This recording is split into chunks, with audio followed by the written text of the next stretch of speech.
My own son stands up at a charity gala and decides to auction me off for $1 in front of 200 people.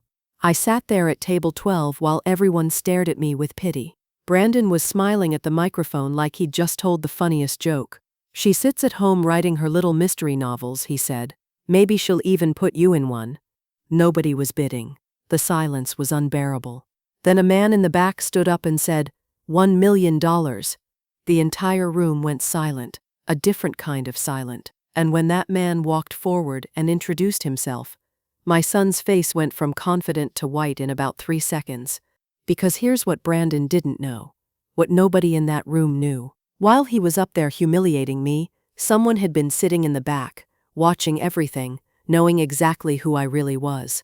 And what that person said next turned the most embarrassing moment of my life into the sweetest moment of vindication I could have ever imagined. But to understand how we got here, I need to take you back 5 years, to the day I turned 60 and decided to stop living for everyone else. Before we continue, please leave a comment telling us where you're watching from, and subscribe to Never Too Old channel. We're creating a community of people who know that our best chapters can happen at any age. Now, back to the story. The retirement party was on a Tuesday afternoon. 35 years I'd worked at Dalton Insurance, and Linda from accounting brought a cake from the grocery store. They'd spelled my name wrong. Claire with an E, not an I. I didn't correct them. I never did. People I'd worked with for decades shook my hand and said the same things. "You'll love retirement. Now you can finally relax." I smiled and nodded. They meant well. Brandon couldn't make it. He sent a text around 2 o'clock. "Sorry, Mom, big meeting. Can't get away." "Congrats." I read it twice, then put my phone back in my purse. Of course he was busy. He had important things to do. I drove home to my apartment in Normal Heights. 1 bedroom, 2nd floor. I'd moved in years ago when Brandon left for college, wanted something smaller, easier to manage on my own. The building was quiet. I unlocked the door and stood in my living room, looking around. Thrift store couch, coffee table with a water ring. I could never get out. Everything I owned fit in this small space. I made tea and sat at the kitchen table. The afternoon sun came through the window. I could see the dust on everything. 60 years old, single mother, high school graduate who never went to college. That was my resume. That was all I'd ever be. Mark's voice was still in my head sometimes. He'd been gone for over 30 years, but I could still hear him. "You're not smart enough for college, Claire. Why waste the money?" He'd said it when we were dating. Said it after we got married. I'd believed him. Brandon used to ask about it when he was younger.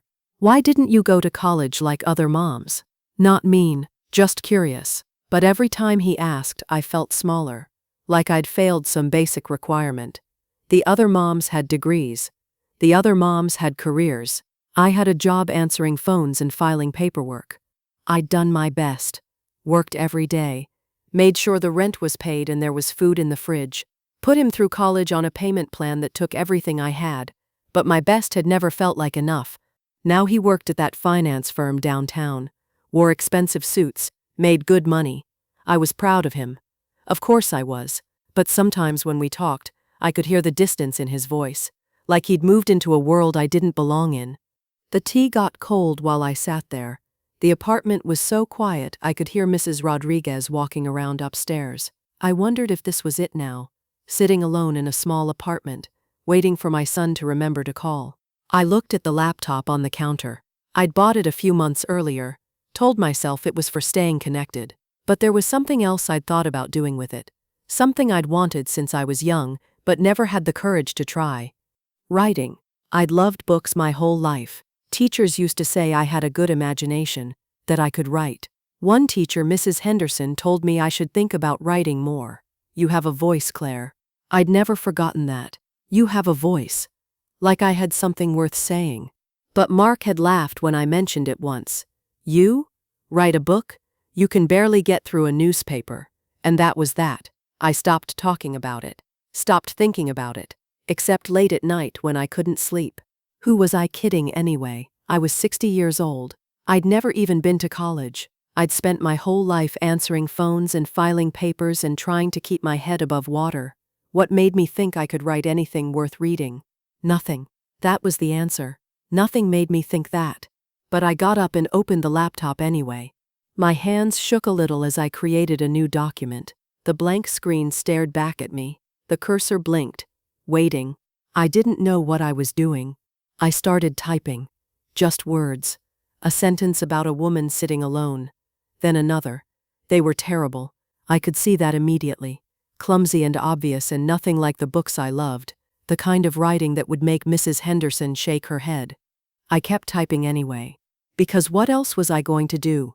Sit here and watch TV until I fell asleep? Wait for Brandon to text me back in 3 days?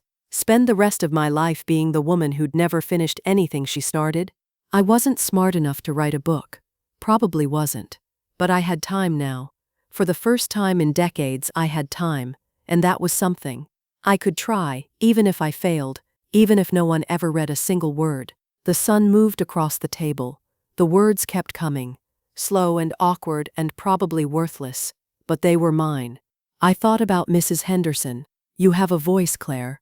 Maybe she'd been wrong, but I was going to find out. I saved the document and named it Chapter 1. 3 pages of terrible writing. I stared at it for a long time. Part of me wanted to delete it right then. Get it over with. Instead, I closed the laptop and went to make more tea.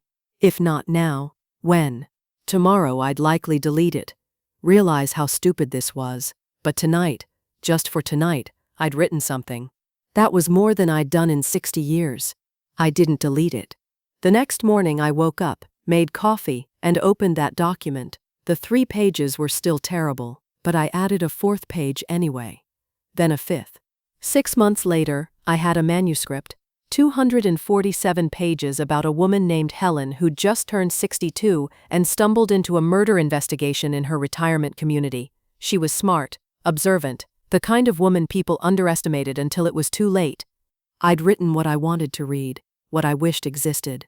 A woman my age who wasn't someone's grandmother in the background, who wasn't invisible, who solved the puzzle while everyone else was still looking in the wrong direction. The file sat on my laptop for 2 weeks after I typed the last sentence. I didn't know what to do with it. You couldn't just walk into a bookstore and hand them pages. I'd looked it up. There were agents, publishers, query letters, a whole system I didn't understand. I spent 3 weeks reading everything I could find online. How to write a query letter, how to find an agent, what publishers wanted. Most of it felt like reading a foreign language. I made a list of agents who represented psychological thrillers, 15 names. I wrote a query letter, rewrote it again, then I sat there staring at the screen, my finger over the send button. Mark's voice in my head. Who do you think you are? I hit send before I could change my mind. Then I sent 14 more. The first rejection came 2 weeks later. I was washing dishes when the email arrived. I dried my hands and read it on my phone. Thank you for your query, but this isn't the right fit for our list. I sat down at the kitchen table and cried. Just sat there with soap suds still on my wrists and cried like someone had died. Brandon called that week. I almost didn't tell him about the rejection, but I wanted someone to understand what it felt like. I got a rejection today, I said, from a literary agent. A rejection? He paused. Mom, I don't want to be harsh, but maybe this is a sign. You're 60 years old. How many 60-year-olds get book deals? The publishing world is pretty competitive, and they're looking for young, fresh voices. Mrs. Henderson always said I could write. Yeah, when you were 17. That was 43 years ago. Look, I'm just being realistic here. Maybe it's time to find a hobby that's more age-appropriate. Have you thought about joining a book club instead of trying to write for one? My throat closed up. I see. Don't get upset. I'm trying to help you avoid disappointment. Anyway, I got promoted today. Senior accounts team. I'll be managing the big clients now. 6-figure deals. Pretty excited about it. That's wonderful, Brandon. Thanks. Hey, I gotta run. Client dinner in an hour. These things wait for no one. You understand. He hung up before I could say goodbye. The second rejection came 3 days later. Then the third. Then the 5th. I stopped counting after the 10th one. They all said basically the same thing. Not right for us. Not what we're looking for. We'll pass. By the 20th rejection, I was staring at the delete button on my manuscript file. My cursor hovered over it. One click and it would be gone. I could pretend I'd never tried, never failed, go back to being exactly who I'd always been. Brandon had been right. I was too old for this, too late. The publishing world didn't want women my age writing books. My finger was on the mouse. Ready. Then an email came in. The subject line said full manuscript request. I blinked. Read it again. Whitmore Press, a small publisher I'd queried 3 weeks ago. They wanted to read the whole manuscript, not just the sample pages. I sat there shaking. Read the email 5 times to make sure I wasn't misunderstanding. They wanted to read my book. I sent the manuscript that night. Then I waited. Every day I checked my email 20 times. 30. The publisher's website said they responded within 8 to 12 weeks. I counted every single day. 2 months and 3 days later, another email arrived. Dear Miss Hartley, we would like to offer you a publishing contract for your manuscript. I read that line until the words stopped making sense. Then I read it again. They wanted to publish my book, actually print it, put it in stores, my book. I stood up from the table, sat back down, stood up again. I wanted to call someone, tell someone, share this with someone who would understand what it meant. I called Brandon. He answered on the 4th ring. Hey Mom, kind of in the middle of something. What's up? They want to publish my book. The words tumbled out. A publisher. Whitmore Press. They sent me a contract. Brandon, they're going to actually print my book. Silence. Then, wait, seriously, someone actually wants to publish it?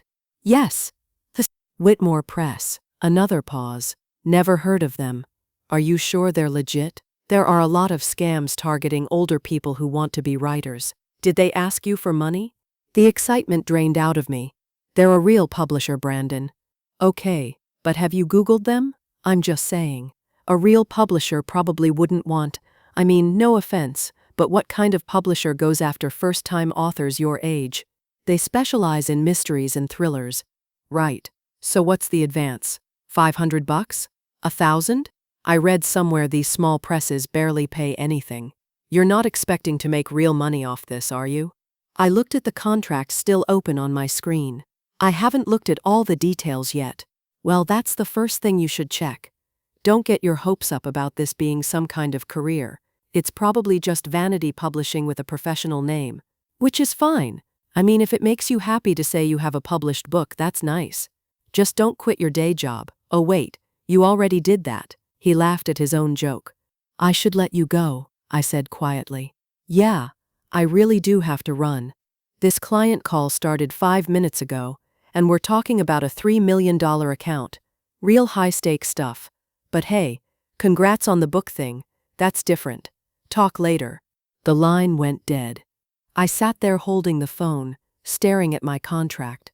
A contract from a real publisher who wanted my work. But all I could hear was Brandon's voice. Vanity publishing. Don't quit your day job. First-time authors your age. He'd hung up. Didn't say he was proud. Didn't ask what the book was about. Didn't even sound happy for me. Just assumptions that I'd been scammed. That this wasn't real. That I was too old for anyone to actually want my work. I looked at the contract again. It said they were printing 5,000 copies. It said they thought my book could find an audience. It said someone believed in me. Brandon just didn't happen to be that someone. The publisher asked if I wanted to use a pen name. I said yes immediately. It felt safer, like I could keep Claire Hartley separate from whoever was about to have a book published, like I could hide if this went wrong. I spent an hour trying different combinations. S.J. Morrison, close enough to my real name that it felt like me. Different enough that I could disappear behind it if Brandon turned out to be right. The book came out 6 months later. No book tour, no interviews. They printed 5,000 copies and sent me 10. I held one in my hands and couldn't believe it was real. My name on the cover. Well, not my name, but close enough. The first week, nothing happened. I checked the sales rank on Amazon every hour. It was in the 600,000s, then the 500,000s, moving so slowly, I couldn't tell if anyone was buying it at all. Then a review appeared. 5 stars. The title was Finally. I clicked on it. Finally, a thriller with a protagonist who looks like my mother. I'm so tired of reading about 25-year-old detectives. Helen is 62, smart, and doesn't take anyone's nonsense. This is the book I've been waiting for. Thank you, S.J. Morrison. Please write more. I read it 10 times. Then I cried. Not like I'd cried after that first rejection. This was different. This was someone I'd never met. Someone who didn't know my real name, telling me my book mattered. Maybe Mrs. Henderson had been right all those years ago. Maybe I did have a voice. I opened a new document and titled it, Book 2. The second book came faster. 4 months instead of 6. I knew what I was doing this time. Helen was back, older by a year, sharper. The mystery was tighter, the writing was better.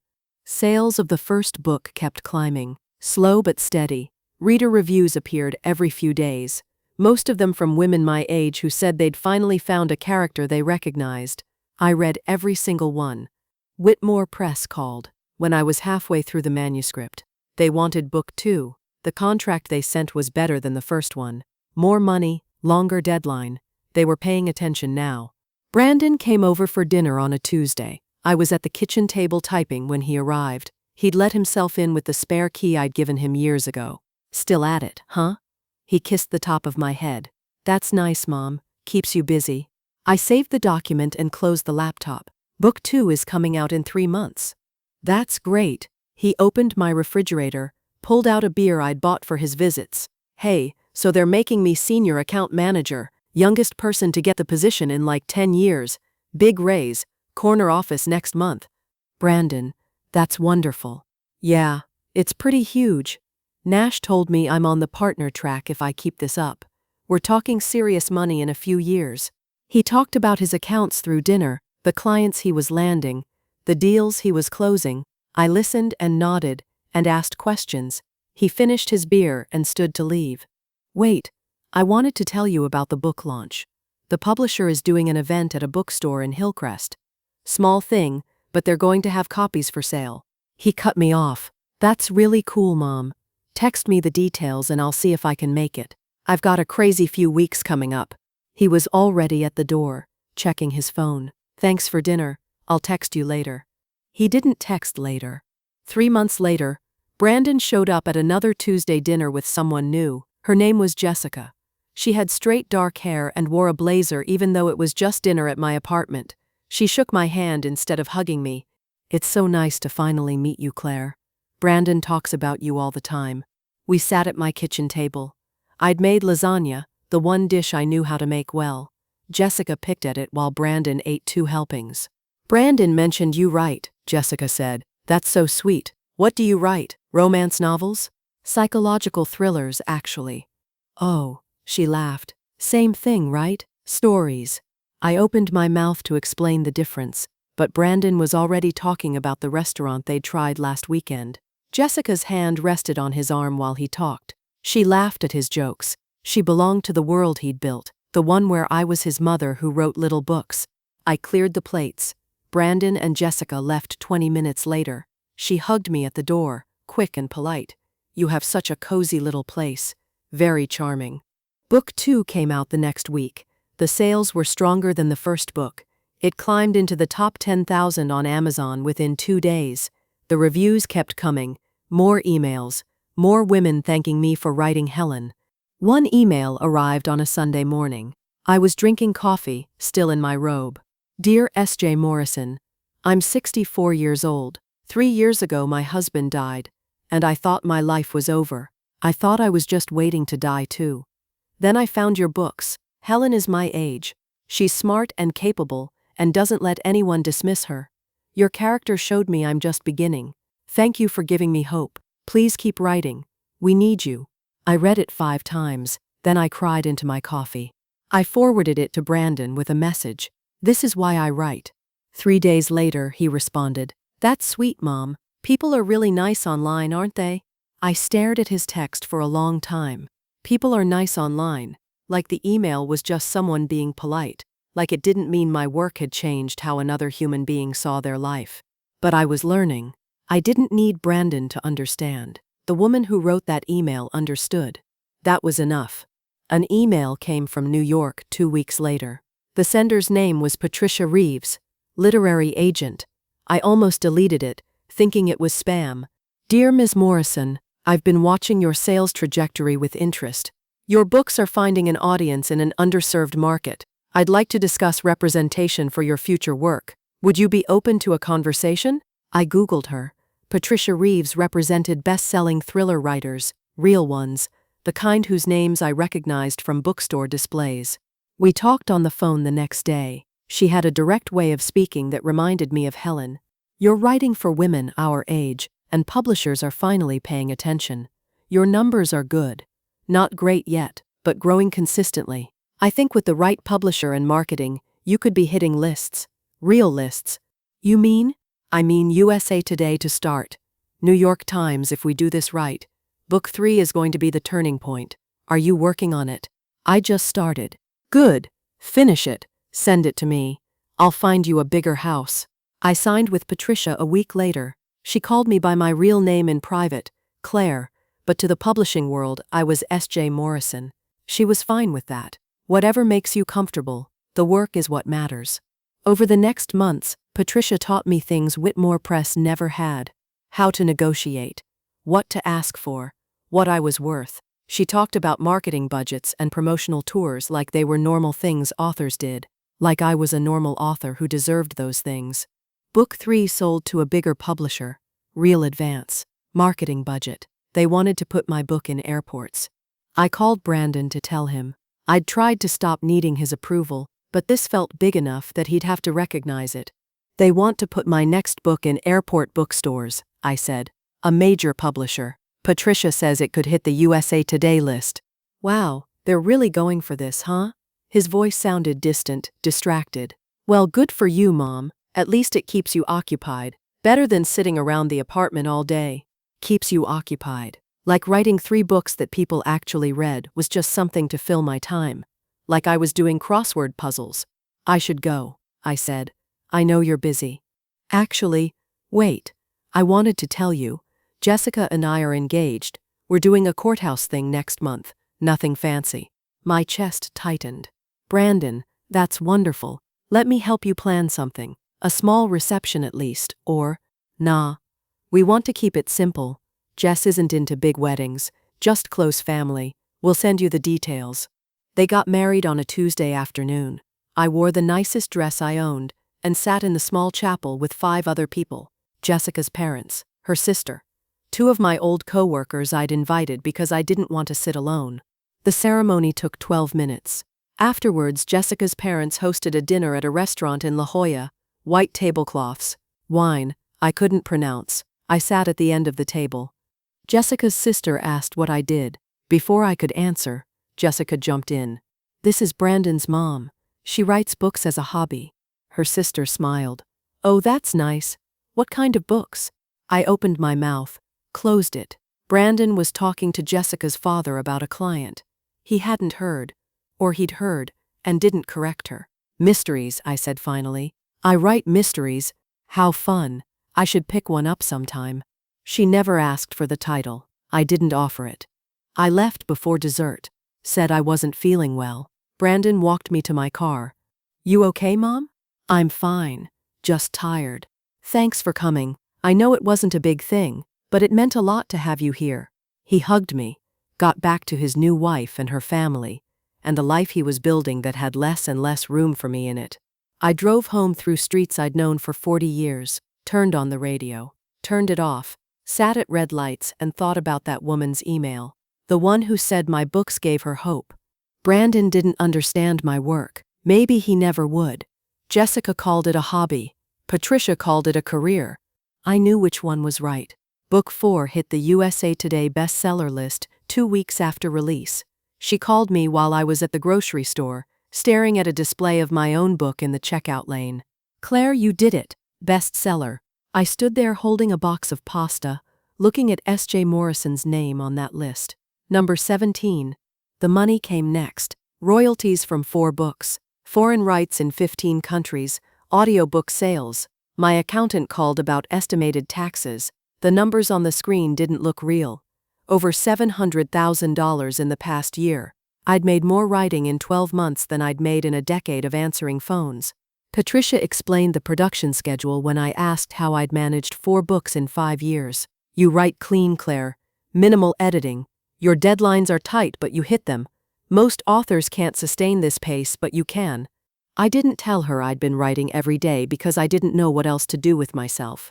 That the stories kept coming because Helen kept showing up in my head with new mysteries to solve. Life changed in small ways. I stopped checking price tags at the store. When my car made a strange noise, I took it to the mechanic without calculating whether I could afford the repair. The constant anxiety about money started to ease. Reader emails came every day now. Women my age, older, younger. They wrote about feeling invisible, about being dismissed, about reading Helen, and feeling seen for the first time. I answered every single one. The confidence that had been growing settled in my bones. I was a writer, not someone who wrote as a hobby, not someone filling time, a real writer with 4 published books and a 5th one due in 2 months. Book 5 was different, darker. Helen was 65 now, the same age as me. She'd lost someone close to her and was questioning everything.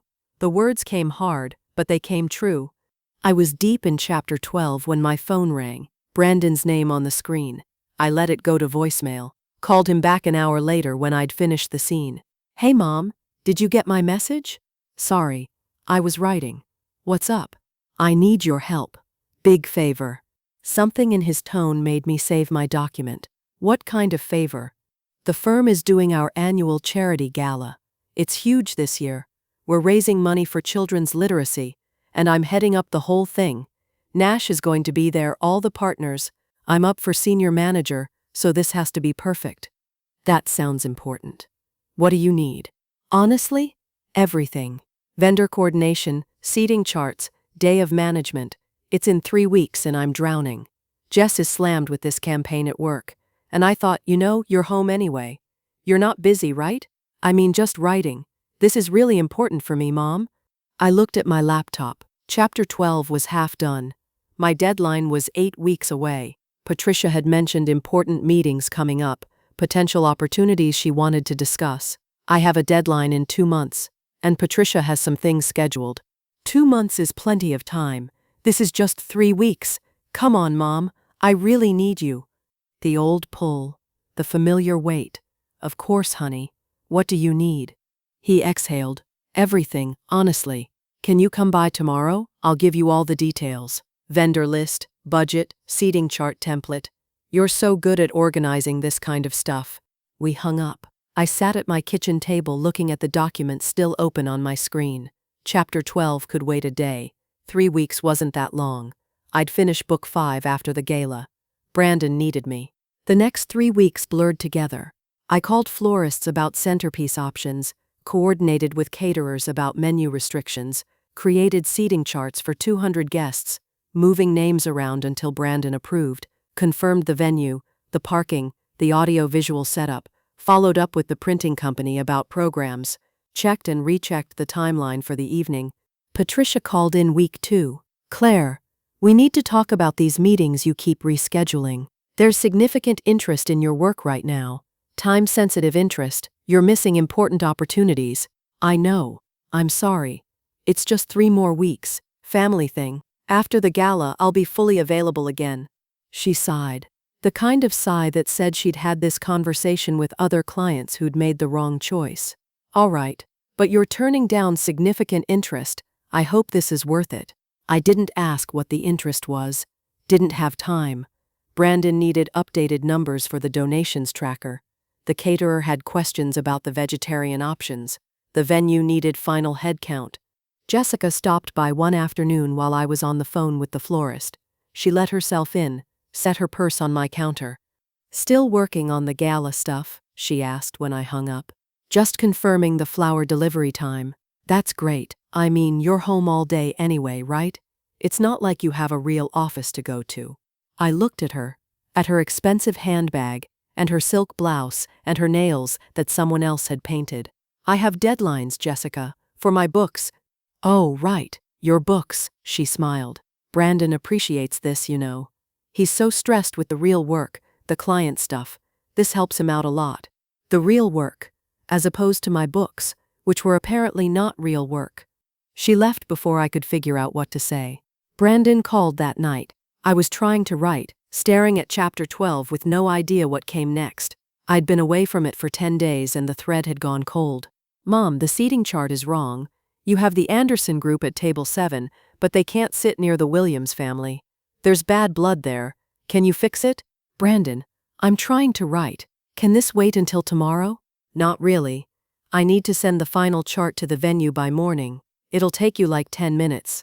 He wasn't asking. He was telling me this was more important than whatever I was doing. I'll fix it tonight.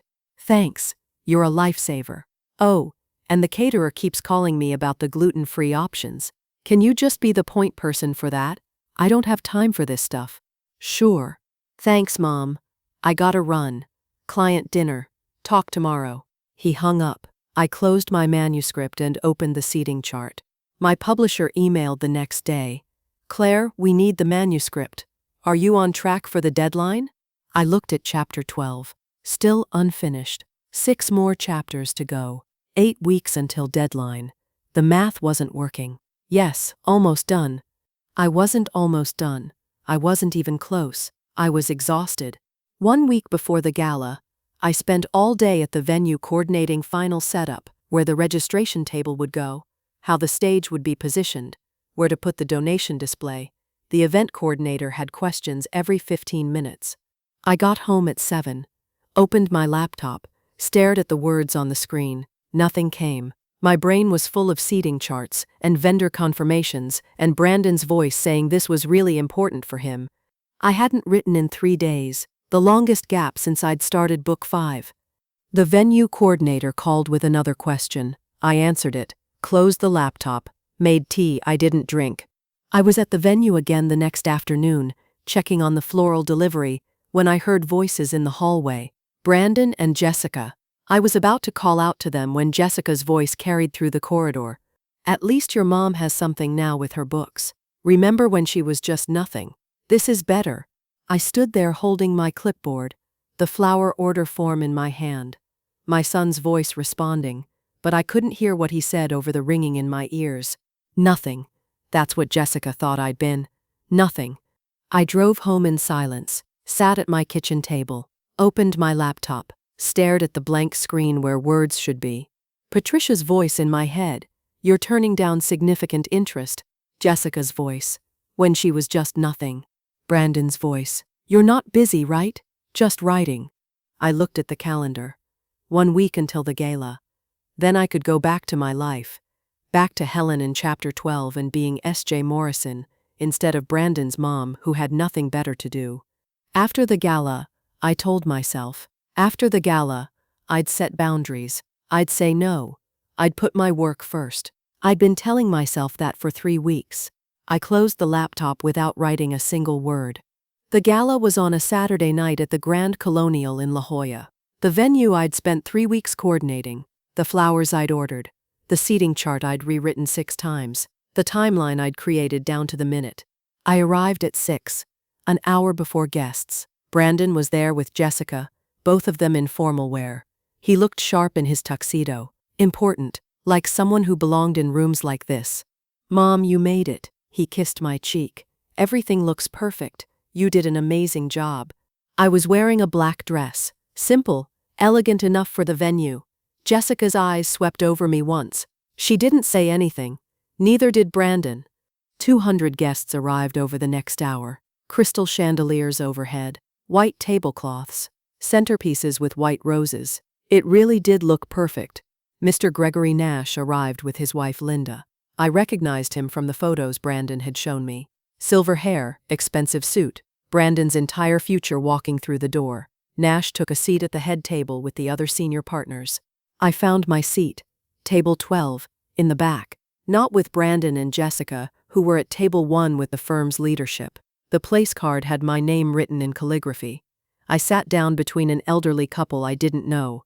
Brandon was working the room, shaking hands, laughing at jokes. Jessica beside him, her hand on his arm. They looked like they belonged together, like they belonged here. I watched him from table 12 and felt proud despite everything. This was his night, his moment. Dinner started, salad, then the main course. I picked at my food, watched the room. Everyone was having a good time. The event was a success. The auction started after dinner. The auctioneer was professional, energetic. Items went up one by one. Private golf lessons with the firm's CEO went for $25,000. A weekend at an exclusive Cabo resort with private yacht access for $40,000. A rare wine collection, vintage 1982 Bordeaux, for $35,000. The totals kept climbing. Brandon stood near the stage, watching the numbers. I could see him relaxing. The money was pouring in. Mr. Nash was smiling. The partners were pleased. The auction kept going. Brandon was loose now, joking with people at his table. I saw him lean over to Jessica, whisper something. She laughed, nodded, said something back. He looked around the room with this satisfied smile. Everything was going perfectly. The money was rolling in. Nash was pleased. He'd pulled this off. Then he stood up, walked toward the microphone. Something in the way he moved made my chest tighten. That confident swagger, the grin on his face.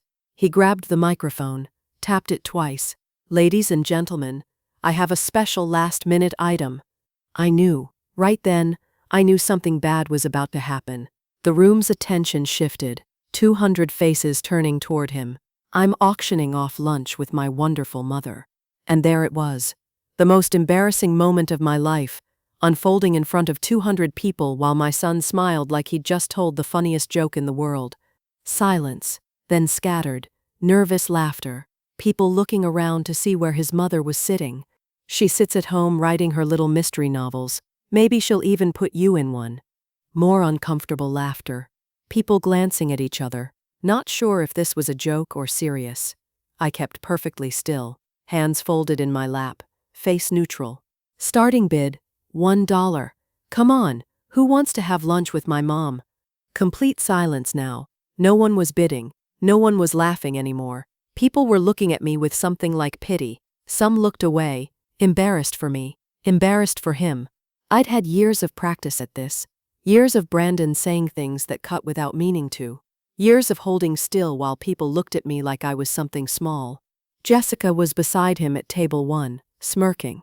Like this was funny. Like humiliating me in front of 200 people was entertainment. Brandon was still smiling, waiting for someone to bid, to play along. No one did. The silence stretched. 5 seconds, 10. Brandon's smile starting to look uncertain. Then a voice from the back. Clear, calm, $1 million. The room went silent. A different kind of silent. Every head turned. A man stood up slowly. Distinguished, maybe 50. Dark suit. He started walking toward the front. Every eye in the room following him. Brandon's smile froze. "I'm sorry, what?" I said $1 million. The man's voice carried clearly through the room.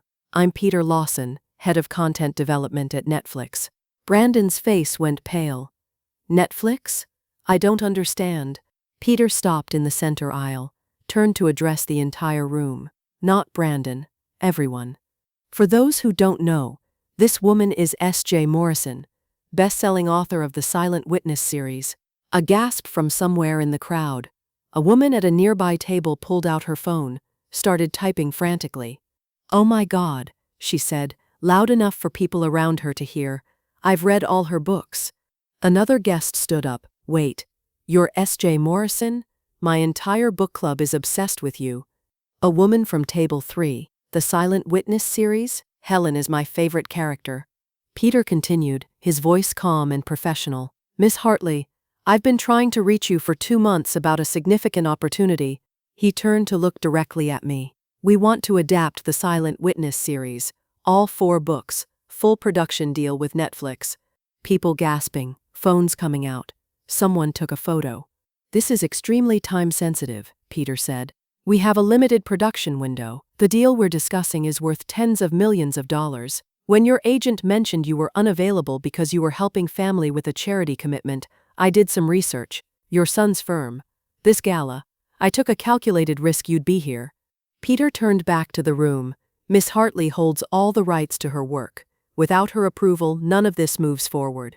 $1 million is more than fair for the opportunity to finally meet with her. But we need to move immediately. Every day we delay, We risk losing our production slot." The auctioneer found his voice, stammered. "That's the highest single donation of the entire evening." The room erupted. Applause, people standing, moving toward me. "Can I take a photo with you? I didn't know you were local. When is book 5 coming out? Will you sign my copy? I'll buy a physical one." Brandon was frozen at the microphone. Jessica had gone completely white beside him. Mr. Nash was watching Brandon. The look on Nash's face wasn't pride, it was disappointment, slowly shaking his head. People were crowding around me, asking questions, wanting photos, telling me how much Helen meant to them. Brandon had always said, "That's nice, Mom," in the voice you use for a child showing you a crayon drawing. Jessica called it a hobby. I was too old, too late, doing something that wasn't real work. And now 200 people knew my name. A woman my age grabbed my hand. Her eyes were wet. "You made me feel visible again. Thank you." I'd spent most of my life invisible. To Mark, to Brandon, even to myself sometimes. But not to these people, not to the readers who wrote me emails, not to the women who saw themselves in Helen. Brandon was still standing at the microphone, watching this, finally seeing what I'd been trying to tell him. Mr. Nash stood up from the head table, walked over. The crowd parted for him. "Miss Hartley," he said, "I just learned you're S.J. Morrison. My wife Linda is a huge fan of your work. She's read all 4 books. I had no idea Brandon's mother was you. He never mentioned it." My son hadn't told him, hadn't mentioned it, because to Brandon, what I did wasn't worth mentioning. "I use a pen name," I said. "It keeps things separate." Nash shook his head slowly. "We would have been honored to have you at our table. A best-selling author. A Netflix deal. This is remarkable. Remarkable." Brandon had called it keeping me occupied. "My wife tells me book 3 changed how she saw herself after retirement," Nash continued. "She felt invisible. Your character gave her hope." I could see my son across the room, watching his boss shake my hand, watching me be someone he'd never bothered to see. Nash's wife Linda appeared beside him. "Miss Hartley, I can't believe it's you. I've read all 4 of your books. I finished book 4 last month. Helen is incredible. You've been sitting here all evening and Brandon never told us." She glanced toward Brandon. Her voice cooled. "Your son is very fortunate to have you." Peter appeared beside me. "Miss Hartley, shall we find somewhere quieter to talk?" I looked around the room one more time, at the people still wanting to talk to me, at Jessica, pale in her chair, at Brandon standing alone where he'd humiliated me 10 minutes ago. "Yes," I said, "let's talk about my books. Not my little mystery novels, not my hobby. My books." I walked toward the exit with Peter, past Brandon's table, made myself look at him. He looked back at me like he'd never seen me before. Like I was a stranger. Maybe I was. Maybe I'd been a stranger to him all along, and he'd just never bothered to notice. The cool air hit my face as we stepped outside. Peter was already talking about production schedules and casting ideas, but I was still thinking about that room, about Brandon's face, about Nash's disappointment, about people finally seeing me, about feeling visible for the first time in my life. I talked with Peter for an hour outside the venue. Production timelines, casting ideas, rights negotiations. He was professional, enthusiastic. This was real. This was happening. When I got home, my phone had 17 missed calls, 12 texts, and off and went to bed. The next morning, I sat at my kitchen table with coffee, laptop open but not writing yet. My phone was still off. I wasn't ready to look at the messages. Wasn't ready to process what had happened. The doorbell rang at 9. I looked through the peephole. Brandon. He was wearing jeans and a t-shirt, not his work clothes. His eyes were red.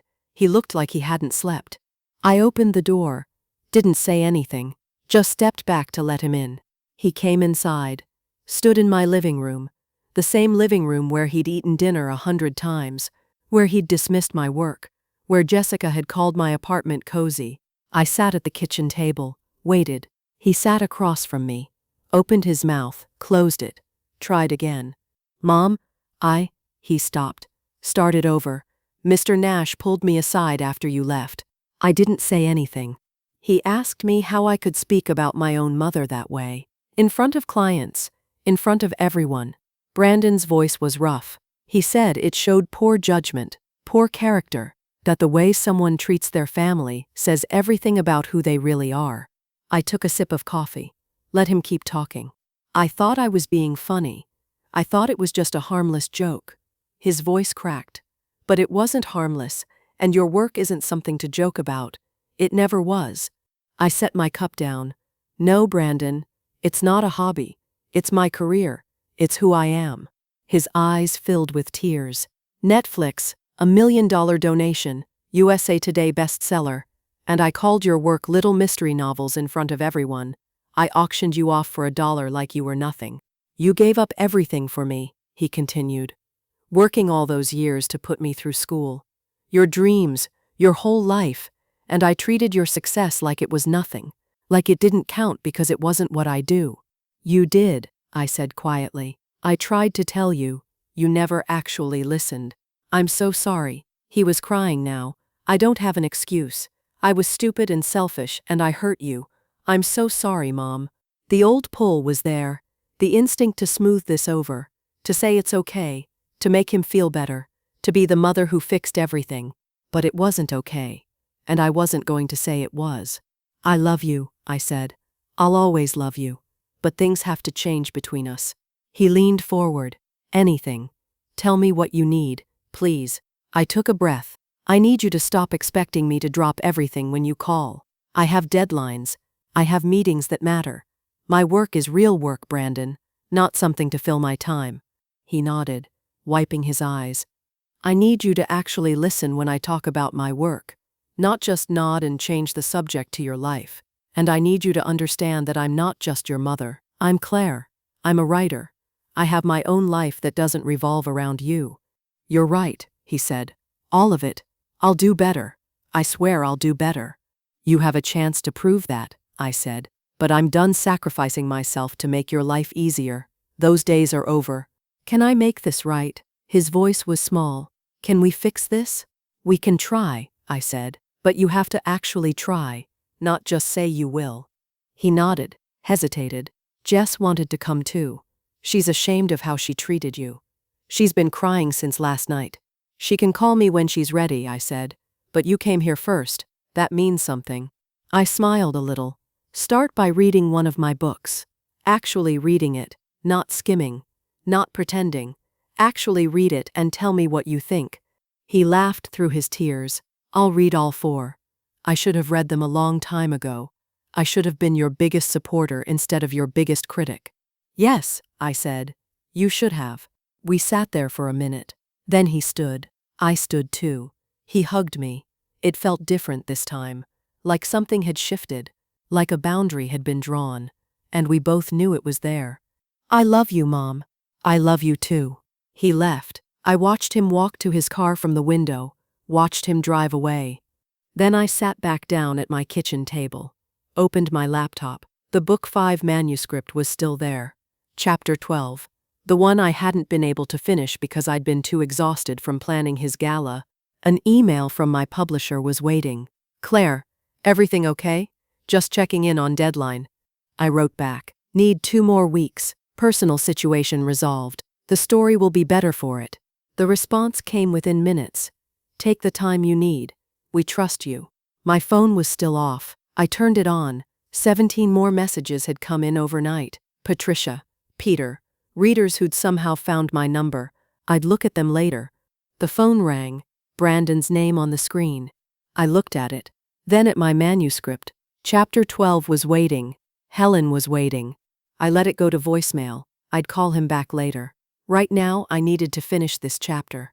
A small smile spread across my face. The apartment was quiet. The coffee was still warm. The words were starting to come back. I'd spent my whole life making myself smaller so other people could feel bigger. Putting everyone else first. Being the person who said yes even when I wanted to say no. I typed the first sentence of chapter 12, then the second. The words came easier now. For the first time in my life, I'd chosen myself. And it felt right. So, that's my story. I'd love to hear what you think. Was Brandon's apology enough, or I should have set even stricter boundaries? Let me know in the comments, and subscribe for more stories like mine.